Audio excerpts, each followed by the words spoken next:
walkie-talkie sa loob. Pagkatapos, sinabi ni Peter ang kanyang alok. $350,000 matapos mabayaran ang lahat ng utang kapalit ng kanilang lupain. Ngunit sinabi ni Chris na hindi ito ipinagbibili at agad siyang umalis. Pagpasok sa bahay, kumuha siya ng sniper rifle mula sa isang kabinet. Pinaputukan niya ang gulong ng sasakyan ni Peter at saka ito pinataob. Sa pamamagitan ng walkie-talkie, tinanong niya kung sino talaga ito. Bilang sagot, kumuha rin si Peter ng sarili niyang sniper rifle. Nagpalitan sila ng putok. Tumalon si Chris sa kanyang tractor at muling binangga ang sasakyan ni Peter, ngunit nang makarating siya roon ay wala na ang lalaki. Hinanap niya ito sa paligid. Nagtago siya sa likod ng isang puno habang sinusuri ang lugar. Pagkatapos ay kinuha niya ang numero mula sa sasakyan ni Peter at tinawaba si Anya sa tent at nakita ang isang helicopter na papalapit. Sumakay siya sa kanyang dirt bike upang tingnan kung bakit ito naroon. At mula sa likuran, nagpaputok ang sniper. Agad na bumagsak si Michael at namatay. Ito ang Dragon, ang mismong taong kinatatakutan ni Chris. Kasabay nito, dumating si Dog kasama ang sarili niyang grupo ng mga sniper. Ngunit hindi ito ang tunay na koponan ni Chris. Ang kanilang 9 na kataong sniper unit ay nabuo pa 16 na taon na ang nakalipas. Ngayon, reputasyon na lamang ang natitira rito. Tinipon ni Daligtas si Anya. Nakarating si Chris at agad siyang isinama sa loob ng bahay. Ngunit kailangan niyang lumabas muli. Nasa labas pa rin ang bangkay ni Michael. Bago siya umalis, sinuotan niya si Anya ng bulletproof vest at sinabi ang katotohanan. May isang lalaki sa labas na naghihiganti sa isang pangyayaring nangyari noon. Ang mga taong ito ay mga sundalo. Hanggang sa sandaling iyon, ang akala ni Anya ay isa lamang medik ang kanyang ina. Ngunit biglang isang bala ang tumama kay Dog. Eksaktong tumama ito, at agad siyang namatay. 100 metro ang layo. Hindi man lamang matingnan ni Junior ang katawan ng kanyang ama habang sinusuri ito ni Chris. Nagpa siya si Chris na gamitin ang bangkay ni Dog bilang pain upang mapilitang magpaputok muli ang Dragon. Ngunit sa halip, si Milk ang binaril ng Dragon. Dahil dito, napilitan siyang umatras papasok ng bahay. Bigla namang tumakas si Anya gamit ang kanyang motorsiklo. Agad siyang hinabol ni Chris. Tahimik silang pinanood ng Dragon. Nakarating sina Anya at Chris sa kampo kung saan naroon ang bangkay ni Michael. Kailangan nating tumawag ng tulong, umiiyak na sabi ni Anya. Hindi tama ito. Sinubukan ni Chris na pakalmayan siya. Habang lumalalim ang gabi, isa-isang binaril ng sa loob naman, hinahalongkat ni Junior ang diary ni Dog at nakakita ng isang numero ng telepono. Ito ang kontak ng taong responsable sa mga evacuation. Agad niya itong tinawagan at nagmakaawang iligtas silang lahat. Nanginginig sa takot si Junior. Samantala, naghanda sina Chris at Anya para magpalipas ng gabi. Masyado nang madilim upang makagalaw. Tinanong ni Anya ang kanyang ina. Marami ka na bang napatay? Gusto niyang malaman ang eksaktong bilang. 116. Kumpirmado. Tahimik na napatanong si Anya. Kasama ba roon si Michael? Sa loob ng maraming taon, daladala ni Anya ang sama ng loob niya sa kanyang ina dahil palagi itong nawawala.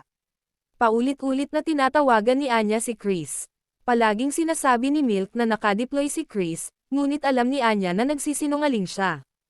Araw-araw siyang tumatawag. Si Milk ang nagbabasa sa kanya ng mga kwentong pampatulog. Ang sarili niyang ina ay hindi kailanman gumawa noon. Kinabukasan, at sa kanya. Iniabot niya kay Chris ang isang pulang bandana, isang bagay na konektado sa isang nakaraan nilang laro. Pagkatapos ay nag-iwan siya ng isang bala. Ngunit nang ikarga ni Chris ang bala sa kanyang baril, wala na ang Dragon. Habang papalayo ito, pinaputukan niya si Junior. Nakita ni Chris na desperadong tumatakbo ang binata. Si Anya ay tumatakbo rin. Lumapit si Chris kay Junior at nakita itong nagtatago sa likod ng isang puno. Pagkatapos ay nagpaputok ang Dragon. Hindi matukoy ni Chris kung saan nanggaling ang bala. Nakarating si Chris kay Junior. Sugatan ito ngunit buhay pa. Upang mailigtas siya, kailangan niya itong maipasok sa bahay. Ngunit muling pinaputukan ng Dragon si Junior at tinamaan sa binti. Malapit lamang si Nico. Sinabi niya kay Chris na manatili sa kanilang pwesto. Nakita pa niya ang Dragon sa kanyang scope. Ngunit matapos siyang pamalya sa isang putok, muling naglaho ang Dragon. Sa kabilang panig, Sa loob ng bahay, sinabi ni Milk kay Anya na kumain ng tinapay para magkaroon ng lakas. Pagkatapos ay bumigkas siya ng isang tula, at doon napagtanto ni Anya kung sino talaga siya. Siya pala si Milk, ang lalaking nagbabasa sa kanya ng mga kwento bago matulog sa pamamagitan ng telepono. Ikinwento niya kay Anya ang isang kamangha-manghang pangyayaring minsan niyang nasaksihan sa Iraq. Dumating si Chris kasama si Junior, ngunit marami ng dugong nawala kay Junior. Sinabi ni Milk na kailangan na nilang umalis uwi ni Chris na ligtas naman siya. At doon napagtanto ni Anya na nakausap na ng kanyang ina ang dragon na nasa malapit. Gumapang si Junior papunta sa katawan ng kanyang ama. Makalipas ang ilang sandali, namatay siya. Alam ko kung bakit, sabi ni Anya. Naalala ni Chris ang nakaraan, ang panahong nakasuot siya ng puting damit at bihag ng dragon. Naisip na ni Anya kung bakit hindi siya kailanman papatayin ng dragon. Tumakbo siya palabas upang humingi ng tulong. Pinaputukan siya ng dragon sa paligid, ngunit hindi siya tinamaan ni minsan. Susunod sana si Milk sa kanya, ngunit pinigilan siya ni Chris at sinabi ang katotohanan. Si Anya ay anak ng dragon. 16 na taon na ang mulang bandana ay pinagtatapat at pinapaputok sa isa't isa ng salitan. Sinabi niya kay Milk na napakahusay ng dragon sa mga target na wala pang 700 metro ang layo. Kaya sinabi ni Milk kay Chris na habulin si Anya. Siya na mismo ang haharap sa dragon upang makatakas sina Chris at Anya. Habang umiiwas sa mga bala ng dragon, hinabol ni Chris si Anya gamit ang sasakyan. Sinabi niya rito na sumakay sa kotse, ngunit pinaputukan ng dragon ang sasakyan at tuluyang pinahinto ito. Sinubukan ni Chris na hanapin ang dragon nito. Magpapalitan sila ng putok ng dragon.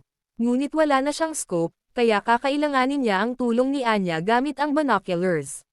Nagsimulang magbigay ng direksyon si Anya. Nasa 750 metro ang layo ng dragon, ngunit sumable ang unang putok ni Chris. Ngayon naman ang pagkakataon ng dragon. Dahil napakalayo ng distansya, umali rin siya. Pagkatapos ay bumuhos ang ulan, at lalo pang naging mahirap ang pagbaril. Muling nagpaputok si Chris ayon sa gabay ni Anya, ngunit muli siyang sumablay. Sinabi ni Anya sa kanyang ina na magtago. Lumapit siya at niyakap ito. Muli ring bigla itong bumagsak.